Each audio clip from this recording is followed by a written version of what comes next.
Section 37 जो कि parties को बाउंड करता है to perform their respective promises, पर अगर यही परफॉर्मेंस इम्पॉसिबल हो जाए टू परफॉर्म, तो ये किस में चेंज हो जाएगा? Void contract. तो अगर कोई भी कॉन्ट्रैक्ट इम्पॉसिबल हो जाता है टू परफॉर्म, या फिर कोई एग्रीमेंट जो इम्पॉसिबल ही है परफॉर्म करना, ये कौन से सेक्शन में डील होता है? Section number 56। So hello everyone and welcome to my channel. इस सेशन में हम सेक्शन 56 को डील करेंगे। सो स्टार्ट करते हैं इस वीडियो को। सबसे पहले सेक्शन 56 जो कि void agreement and void contract दोनों के साथ डील करता है। पैरा फर्स्ट जो कि वॉइड एग्रीमेंट के बारे में बात करता है। अगर कोई भी एग्रीमेंट जो कि स्टार्टिंग से ही इम्पॉसिबल है टू परफॉर्म, स्टार्टिंग से ही इम्पॉसिबल है उसका परफॉर्मेंस, तो इसका रिजल्ट क्या है? ये वॉइड एग्रीमेंट ही है। एंड सेकेंड पैरा जो कि वॉइड कॉन्ट्रैक्ट की बात करता है। An agreement which is enforceable by law, जिस टाइम ये एग्रीमेंट बनता है उस टाइम तो एनफोर्सिबल होता है, जिसके कारण ये कॉन्ट्रैक्ट बन जाता है। पर कॉन्ट्रैक्ट बनने के बाद कुछ चेंज इन सर्कमस्टांसेस होने के कारण इसका परफॉर्मेंस इम्पॉसिबल हो जाता है, जिसके कारण इसको हम वॉइड कॉन्ट्रैक्ट बोलेंगे, वॉइड कॉन्ट्रैक्ट। सो सेक्शन 56 का पहला पार्ट वॉइड एग्रीमेंट के बारे में बात करता है and second part void contract के बारे में बात करता है। और यहाँ पर इम्पॉसिबिलिटी सिर्फ और सिर्फ फिजिकल इम्पॉसिबिलिटी की ही बात नहीं हो रही है, यहाँ पर लीगल इम्पॉसिबिलिटी की भी बात हो रही है।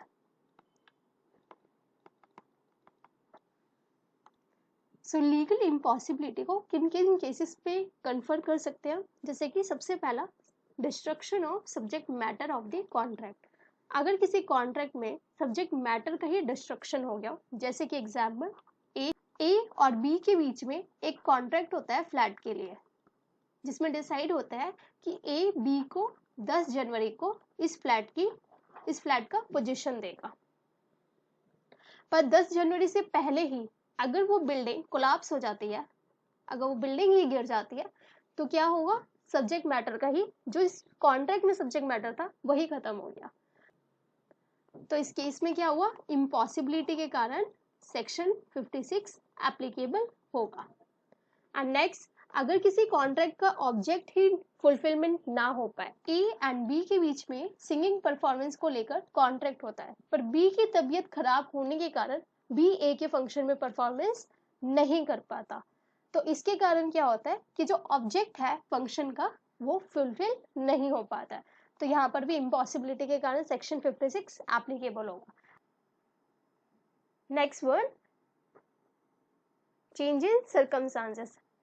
ए एंड बी की मैरिज डेट फिक्स हुई पड़ी है, पर इनमें से अगर मैरिज से पहले ही ए या तो पागल हो जाए या फिर ए की डेथ हो जाए, तो ये कॉन्ट्रैक्ट क्या हुआ?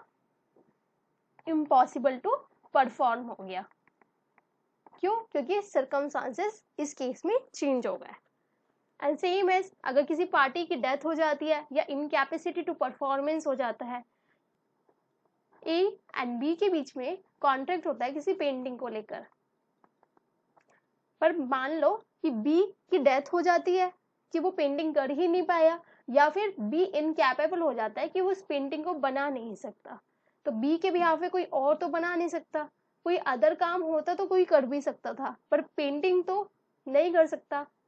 अब पेंटिंग के लिए बी के रिप्रेजेंटेटिव को तो हम बाउंड नहीं कर सकते इस केस में, तो यहाँ पर भी इम्पॉसिबल टू परफॉर्मेंस एप्लीकेबल किया जा सकता है। दो कंट्रीज के बिजनेसमैन के बीच में कोई कॉन्ट्रैक्ट हो रहा है और उनके बीच में वॉर डिक्लेयर हो जाती है, तो उस केस में भी क्या होगा? इम्पॉसिबल हो गया। या फिर मानो ए एंड बी के बीच में कॉन्ट्रैक्ट हुआ है शुगर केन्स को लेकर, एंड शुगर केन की जो डिलीवरी करनी थी वो बांग्लादेश में करनी थी, और अगर गवर्नमेंट शुगर केन के एक्सपोर्ट पर बैन लगा दे तो क्या होगा? इस शुगर केन की डिलीवरी इम्पॉसिबल हो जाएगी, जिसके कारण कॉन्ट्रैक्ट वॉइड हो जाएगा, वॉइड कॉन्ट्रैक्ट में चेंज हो जाएगा। सो ये सर्कमस्टांसेस सिर्फ इलस्ट्रेटिव है, बाकी अदर इम्पॉसिबिलिटीज किसी भी केस के फैक्ट्स एंड सर्कमस्टांसेस के ऊपर डिपेंड करती है। पर कुछ ऐसे भी केसेस हैं जहाँ पे सेक्शन 56 एप्लीकेबल नहीं होगा, जैसे कि इसमें कुछ एग्जाम्पल ले सकते हैं। सबसे पहले कमर्शियल हार्डशिप। कमर्शियल हार्डशिप के केस में सेक्शन 56 को आप अप्लाई करते हुए कॉन्ट्रैक्ट को इग्नोर नहीं कर सकते। कैसे? अगर ए और बी के बीच में किसी घर को लेकर कॉन्ट्रैक्ट हुआ है, जिस घर की कीमत जिस टाइम सेल एग्रीमेंट हुआ था सिर्फ उस टाइम तो 10,000 थी, पर जब रजिस्ट्री का टाइम आ गया तब उस घर की कीमत 20,000 हो गई। तो इनमें से एक पार्टी डिनाई नहीं कर सकती कि नहीं, रेट तो बढ़ गया प्रॉपर्टी का, तो मैं 10,000 में नहीं बेचूंगा। इसका फायदा उठाते हुए कॉन्ट्रैक्ट को वॉइड डिक्लेयर नहीं कर सकती। ये कॉन्ट्रैक्ट तो वैलिड ही रहेगा और बाउंड भी रहेगा। तो 10,000 में ही आपको सेल आउट करना होगा। And second executed contract. जो कॉन्ट्रैक्ट ऑलरेडी एग्जीक्यूट हो चुके हैं उन पर भी सेक्शन 56 एप्लीकेबल नहीं होगा।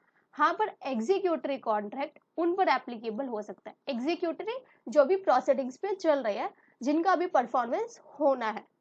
जैसे हमने पीछे पढ़ा था कि अगर कोई कॉन्ट्रैक्ट है पर कुछ सर्कमस्टांसेस चेंज होने के कारण उनका परफॉर्मेंस इम्पॉसिबल हो जाता है, जिसके कारण ये कॉन्ट्रैक्ट वॉइड कॉन्ट्रैक्ट में चेंज हो जाते हैं।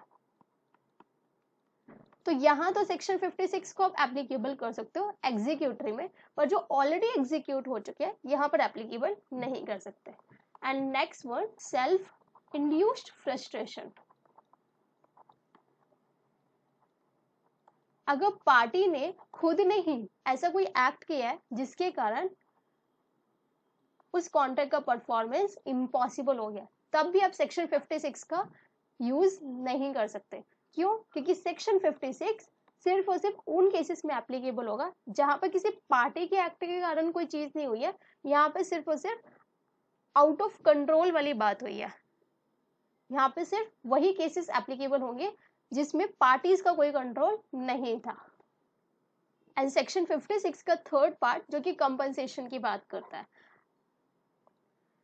अगर किसी कॉन्ट्रैक्ट का परफॉर्मेंस इम्पॉसिबल या फिर अनलॉफुल है, किसी भी कॉन्ट्रैक्ट का या किसी एग्रीमेंट का परफॉर्मेंस इम्पॉसिबल या फिर अनलॉफुल है और ये सिर्फ और सिर्फ एक ही पार्टी को पता है, दूसरी पार्टी को नहीं पता है, तो जो पार्टी एडवांटेज उठा रही है इस चीज का, उस पार्टी को कंपनसेशन पे करना होगा दूसरी पार्टी को, जो एग्रीव्ड पार्टी होगी। क्यों? क्योंकि अनलॉफुल है या फिर इम्पॉसिबल है तो उसका परफॉर्मेंस तो हो नहीं पाएगा, तो दूसरी पार्टी का तो लॉस होएगा। तो इस लॉस को कवर करने के लिए एग्रीव पार्टी, जिस पार्टी को नॉलेज ऑलरेडी थी, उससे कंपनसेशन रिकवर कर सकती है। तो ये था हमारा सेक्शन 56। मिलते हैं नेक्स्ट वीडियो में, तब तक के लिए बाय एंड टेक केयर।